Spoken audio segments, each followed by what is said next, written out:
একজন মা তার নিজ সন্তানকে এভাবে নির্যাতন করে সেই ভিডিওই আবার আপলোড করছে সামাজিক যোগাযোগ মাধ্যমে।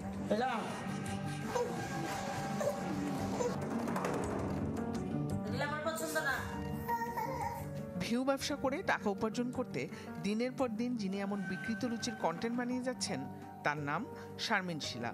অবশ্য ফেসবুকে রং ফর্সা করার ক্রিম বিক্রি করেন বলে ক্রিম আপা নামেই তিনি বেশি পরিচিত। মেস্তা ব্রণ, কালো দাগ, কালো স্কিন ফর্সা করা, চোখের নিচে কালো দাগ কেটে যাচ্ছে, সব ধরনের দাগ যাবে।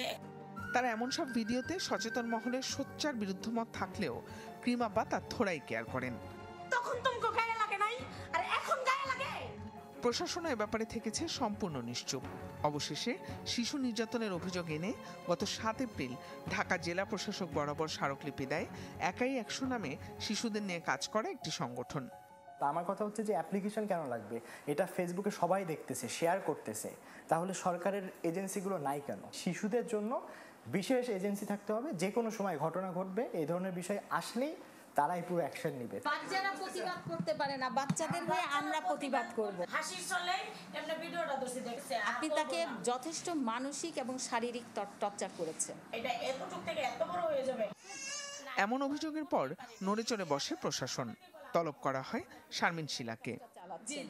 ওনার ভিডিওগুলো দেখে মনে হচ্ছে যে বাচ্চাগুলি বুঝতেছে না মা জিনিসটা কি, কিন্তু বাচ্চাগুলি যদি একটু আলাদা থাকে মায়ের কাছ থেকে, সেও একটু শূন্যতা, সন্তান শূন্যতা বোধ করবে। এবং আমার মনে হয় যে এরকম একটা ব্যবস্থা নেওয়া উচিত। অ্যাজ পার রুলস, ল, আইন অনুযায়ী, রাষ্ট্রের প্রচলিত আইন অনুযায়ী যে ব্যবস্থা গ্রহণ করা দরকার উপজেলা প্রশাসনের পক্ষ থেকে সেই ব্যবস্থা গ্রহণ করা হবে। ক্রিম আপার সাথে চ্যানেল 24-এর কথা হয় সাভার উপজেলা মহিলা বিষয়ক অধিদপ্তরের অফিসেই। নিজের ভুল কর্মকাণ্ডের কিছু আজগুবি ব্যাখ্যা দিয়ে দাবি করেন এমন কাজ আর করবেন না।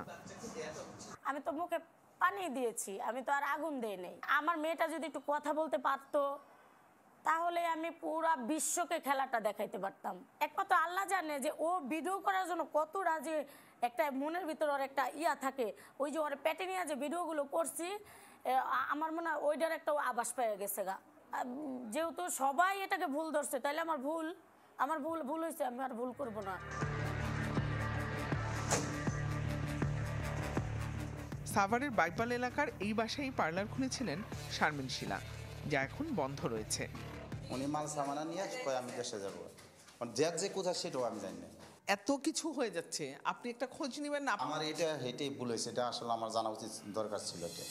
শারমিন শিলা ওরফে ক্রিম আপার বিরুদ্ধে গেল 9 এপ্রিল মামলা করে সাভার উপজেলা মহিলা বিষয়ক কর্মকর্তা। মামলা হওয়ার পরপরই ভিডিওতে এসে নিজ সন্তানদের নিয়ে আত্মহত্যার হুমকি দিয়েছে ক্রিম আপা।